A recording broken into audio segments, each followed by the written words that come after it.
So good morning to all of you. My thanks to R.N. Podar School and all the organizers and Avneeta, particularly Avneeta for inviting me for this very difficult task after she's described me as a disruptor. So I don't know how I'm going to fare, but that's what I'm going to do, honestly.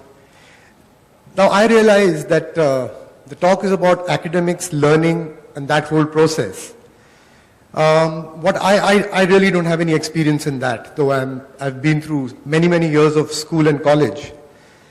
What I'm going to do today, I should set the expectation right, is that I'm going to be setting the background pitch in the context of which we need to decide. As Simon said, the future is not what it used to be.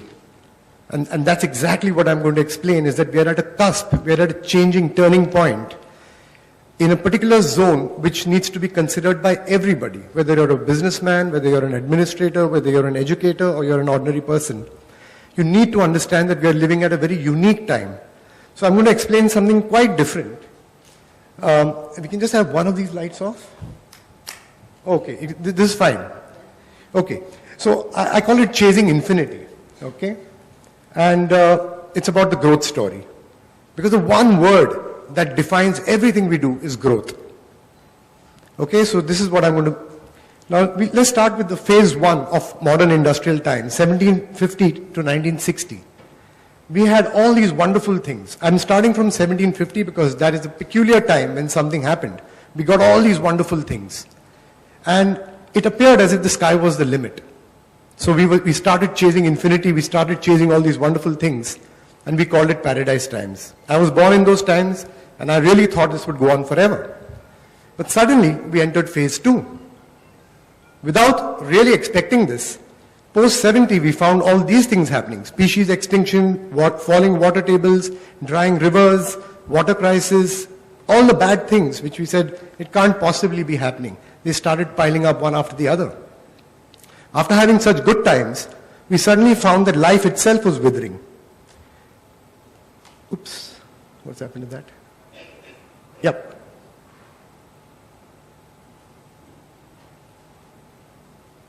Yeah, that's called the ecological collapse. That was the end of phase two.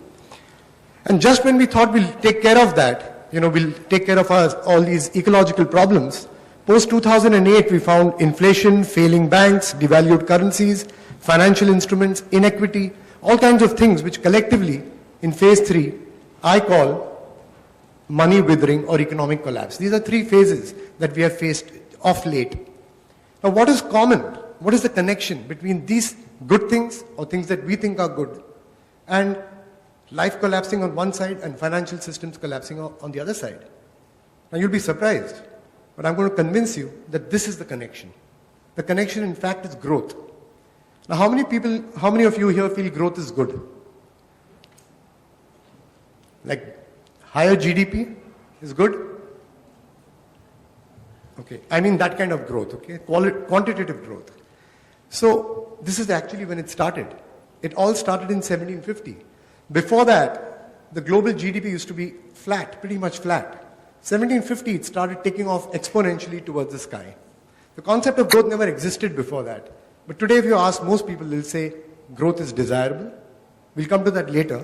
But let's take a look, is it possible forever? Is perpetual growth possible? So let's take a look at the first question. See, to put it in context, this is our mind, this is our body. The mind thinks of a concept, but the body has to actually do it. The mind can think of anything, like lifting this glass, and the body does it. Then it says, let's go on, let's move, let's have growth, let's lift something heavier. And once more, the body can do that. And we move on through various things. Your mind thinks of lifting heavier and heavier things, and finally you think of lifting this up. Obviously, the body cannot do that. So that just goes to show that minds have no limits. So we started thinking of minds as no limits, but bodies have limits. Let's just keep this in mind. The body has to execute what the mind is thinking. Now, I don't mean an individual's body. I mean something much larger. What is the ultimate concept of growth in our world today? The growth of money. And we honestly believe, and this comes from the mind of the financial system, the collective system. So we come up with the laws of money. how did the mind come up with the laws of money? The first law itself is money is equal to value, which I question. There's bread, there's 10 rupees. You eat the bread, you don't eat the 10 rupees. The 10 rupees is only mapping the value of the bread. But let's take it that the first concept is true. Very quickly, we said that that value of that money cannot sit still. It has to keep increasing with time. It has to grow. It has to earn interest. This is what we call time value of money. And how do you do that? You use that money, you buy some raw materials, energy, labor, land, etc. And your money starts growing like this. It starts growing linearly up. So if you have 10 lakhs, it will earn 7% of 6% or whatever every year. But very soon, we said, let's put that capital back, what you earned, the 7% that you earned, let's put it back. And when you put it back, just in the third concept, I call this, each ring is a concept, okay? Each time you come up with a new concept, it's a ring. So first was money is equal to value, then interest, and then compounding. Just take a look with the third concept, the shape of your money growth, from being very harmlessly linear, has become exponential. It's heading towards the sky. This reaches the right side of the page. This never reaches the right side of the page. It becomes vertical, in fact. You need to stop and ponder what that means.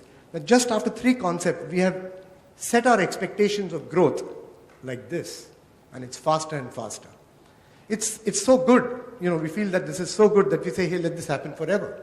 So we've come up with four concepts, and I call it perpetual, exponential, quantitative growth. This is how we define the money curve, and that we define from our mind. The point is, will the body be able to do it? We'll come to that. And I call this the money onion. The onion which has layers and layers of concepts which have come from our mind. For the time being, let's use only these four concepts, but they already look dangerous to me. Are we going to be able to achieve that?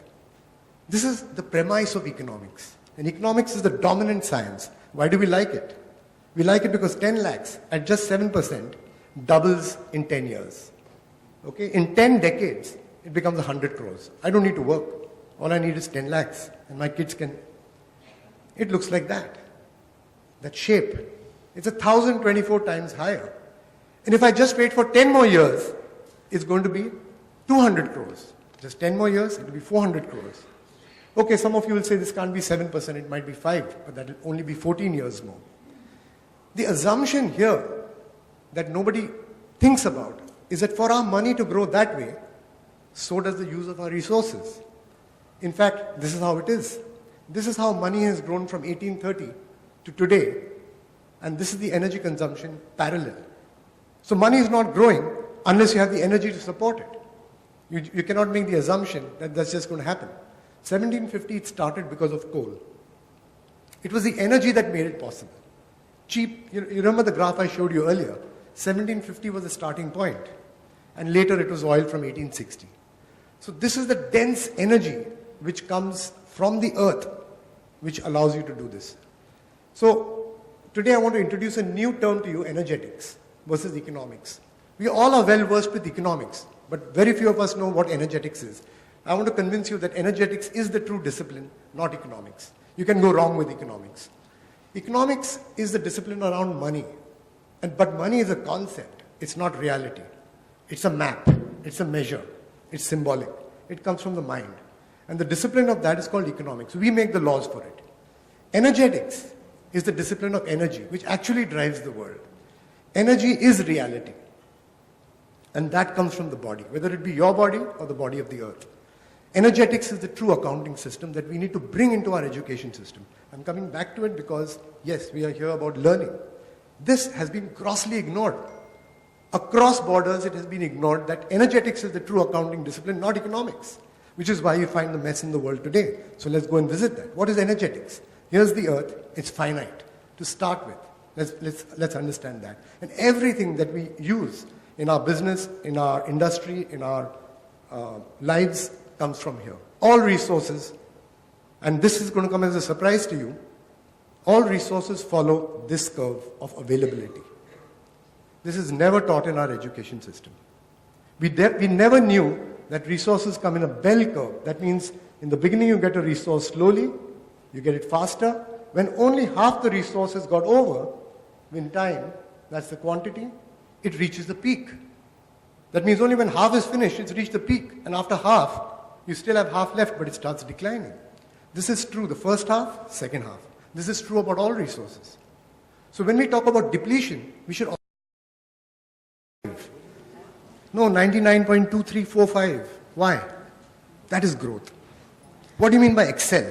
How much do you want to excel? How much can you do? What are you sacrificing while you're excelling in your percentages? I'm sure the teachers here are addressing that already, but I'm saying these are facets of that. Whether you look in your business, or whether you look in your services, or whether you look at academics, or your personal family life. So that's the reason why people have no more time for each other. That's called social capital. There's a large part which I couldn't explain, you know. We burn 5 kinds of capital to make growth happen. Natural capital, like oil, coal, things like that. Ecological capital, water, clean air, trees, forests, earth. Social capital, the time of people, the bonds between people, husband and wife, they don't meet each other. Therefore you have divorces, kids are on drugs, daughter is pregnant, That's social capital. Fourth one is community capital. What is common to everybody is now taken by a private company. This is grabbed by that is grabbed by that. Even things like this shape belongs to Apple. That's community. You can't say that this belongs to so-and-so. So this is the kind of stuff. We've taken symbolic things and says, now this belongs to this guy. The genes, basmati. And the fifth one is spiritual capital. Honesty, integrity, trust, faith. So we burn all these 5 kinds of capital and out comes money. And what does money say? I have to grow. So it goes back and says, burn more of each of these. And out comes more money. And more money says, I need to grow. So it goes back and burns more of this. So it goes viciously in an ever-increasing loop. And that is the loop which is causing this mad rush of what we are facing as modern life. So it reflects in everything. Okay, I needed to ask a question. A lot of what you've been saying is that the root of this is, say, greed. To some extent, that was a kind of a message. But in all these exponential curves that you showed, there's one exponential curve, which is a curve of our population growth. Will that alone not account for the need for this kind of growth? That we have so many people that we have to care for. Is it only greed? I'll answer them separately. First is greed. Yeah. Honestly, I don't think it is greed. If there's a college professor that is, or a panwala who's collected, let's say, 10 lakhs, and he's been told, like, look, you can't keep that 10 lakhs under your pillow, you put it in a fixed deposit and you'll get compounding interest. He's not being greedy. Can you call him being greedy? It is systemic. We have made a system which is based on exponential growth. So it is not greed. Not everybody is greedy.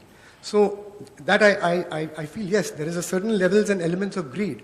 But systemically, it is not greed. You've made the system that way, that all money has to earn compounding interest. So even if you're an ordinary person who's not greedy, you are doing something which is dangerous. Okay?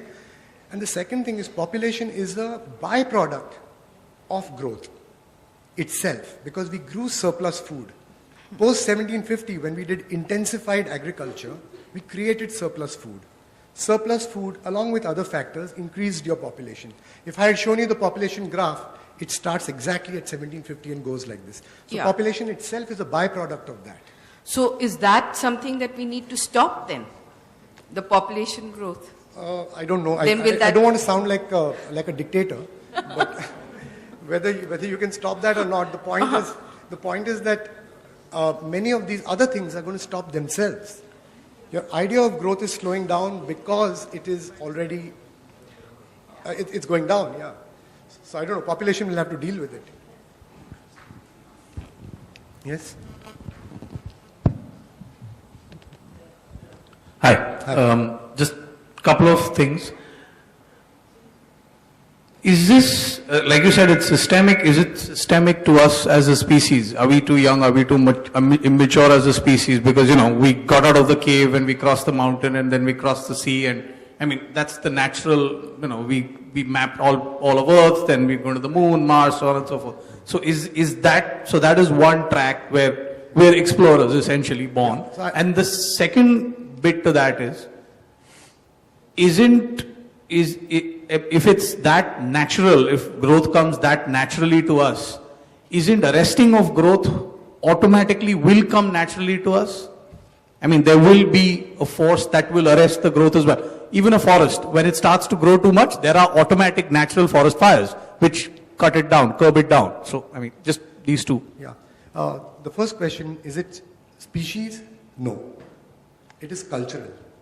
There's a peculiar culture even within human beings called civilization. Civilization is the only culture that did this. And civilization is the culture of agriculture, and everything went haywire. There are tens of thousands of other cultures. So it is not species. This is my point of view. It's got to do with a certain mindset. Civilization as a culture has a certain mindset. It has an extractive mindset. It has a symbolic, us versus them, boundaries. That's how we come up with symbols. It is not something that exists across other cultures. The second thing is that I'm never saying that this shouldn't have happened. We are here. As Simon said, the future is not what it used to be. All we can deal with is the present and the future. I'm really not going to worry my head too much as to whether this should have happened or not. But I'm saying today, if I have to take a call and if I have to decide what's good for me and my kids and my neighbors and my country, and then the world and the animals, it's not only about human beings, what should I think? Should I insist on something that I can see is unreal? Should I not see the causation between how we achieve these fabulous things? Whatever you see here, these are all manifestations of growth, but they're actually manifestations of cheap energy.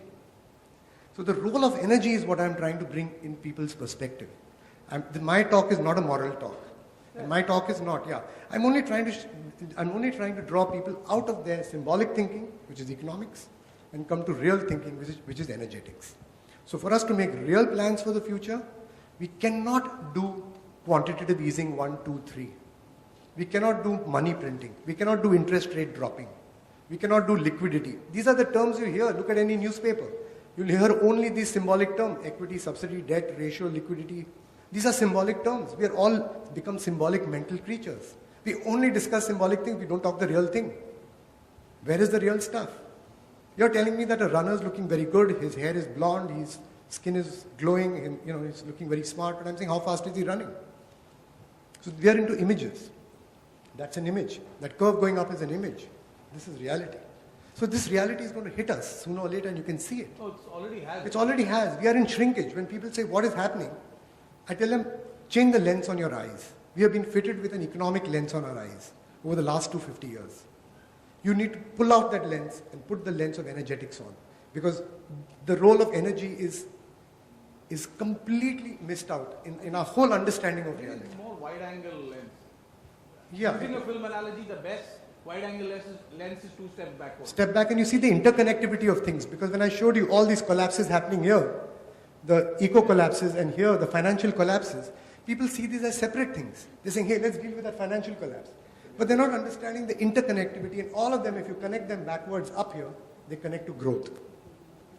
And growth connects to energy. So if I was to draw a diagram, cheap energy, growth, multiple crises.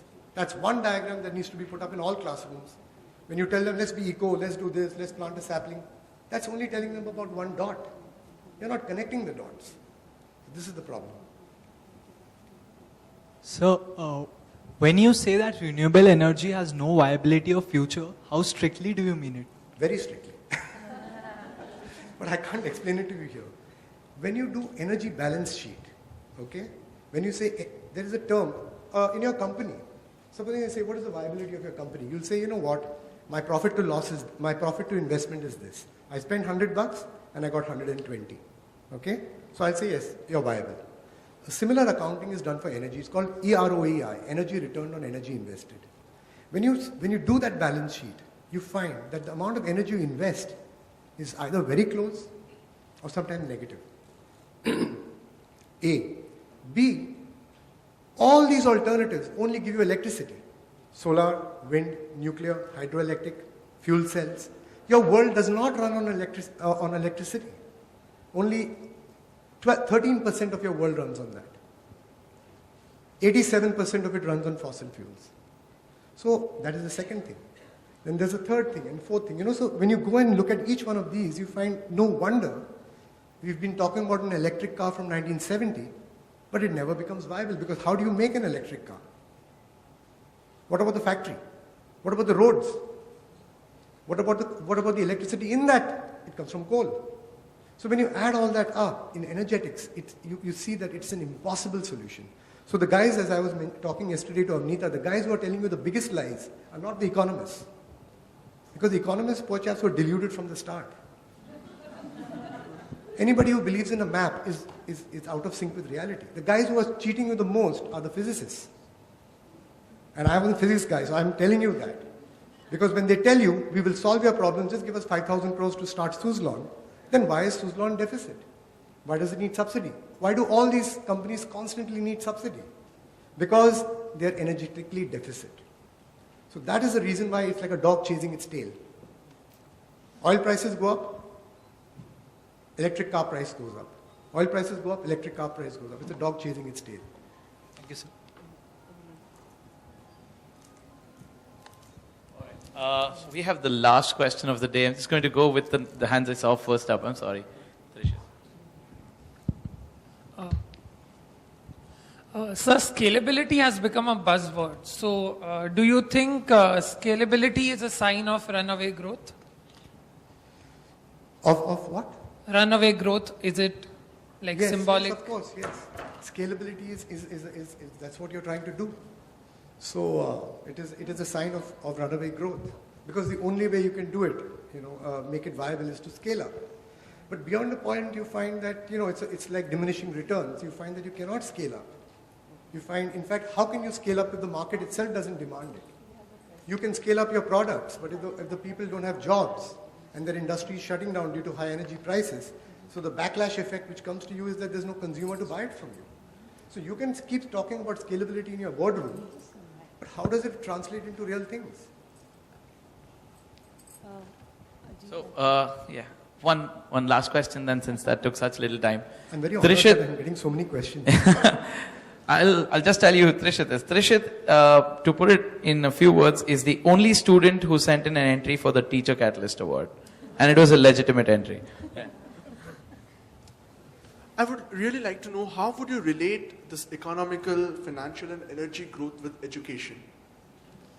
How do I How connect? do you relate this? Do you also say that perpetual growth in education is not desirable? No, I'm not saying that. I'm saying that, see, when you say perpetual growth, the word growth can be qualitative or quantitative. You see, you want to be more loving to your kids. I'm not saying you shouldn't be more loving to your kids. You want to be more egalitarian with them. I'm not saying that. So it depends what you mean by perpetual growth. So growth can be qualitative in a society. It need not be quantitative. We only measure quantity. Look at education. It was all about marks. It was all about performance. It was all about awards, trophies, etc., which would finally, hopefully, translate into higher salaries and better lifestyles and whatnot. So that part, I think, everybody recognizes. So I'm never saying that you cannot have improved qualitative growth in a community, more love, more free time. So don't mix up the two. So in education, the first thing to recognize is the correlation between energy and the kind of growth that the world is looking for and the impossibility of it and the damages. This is what our education system needs to recognize. We have not recognized it yet. So we are doing double talk, actually. While we have ecosystem, eco and social science studies and all this equity stuff on one side, don't damage the earth, don't throw plastics, don't do this, organic, chemicals bad, this, that and the other. On the other side, we're saying, yes, but growth is good and that's all about innovation and that's all about this. We're not seeing the connection between the two. We're not realizing that if you tell people to chase this kind of quantitative growth, you're causing this. So the two are interlinked. So we need to connect the dots in our education system so that we don't fool ourselves. We don't say, oh, you know what, I've done all this for the forest. Now let me expand my factory endlessly. It's not going to work, it will come back and hit that, yeah. So we must see the connection between the dots. I hope I haven't upset too many people here.